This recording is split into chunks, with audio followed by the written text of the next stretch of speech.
മോമിനായ മനുഷ്യൻ ഈ ലോകത്ത് നിന്ന് വിട പറയുമ്പോ അവന് ദുഃഖമാണ്, അവൻ കരയുമേ, അവന്റെ മനസ്സ് വിറങ്ങലിക്കുമേ. നബിയുനാ റസൂലുള്ളാഹി എന്തിനാണ് കരയുന്നത്? സ്വഹാബത്ത് ചോദിക്കുകയാണ്. ഖാലൂ വമൻ നദാമതു യാ റസൂലല്ലാഹ് വമാ നദാമതുഹു യാ ഹബീബല്ലാഹ്.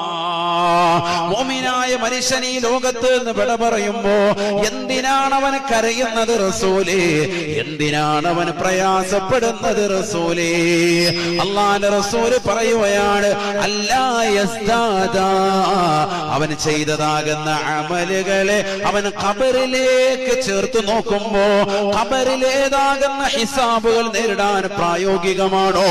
അവിടെ എനിക്ക് കൂലി കിട്ടുമോ? അവൻ ചേർത്ത് നോക്കുമ്പോൾ ഇവൻ ചെയ്തത് കുറവാണ്, ഞാൻ ചെയ്തത് വളരെ കുറവാണ്. അല്ലാഹ് അത് ചിന്തിച്ചുകൊണ്ടവൻ കരയും. മരിക്കുന്ന വേളയിൽ ഹൃദയം നൊമ്പരപ്പെടുമേ എന്ന് ഹബീബുനാ ഷഫീഉനാ റസൂലുള്ളാഹി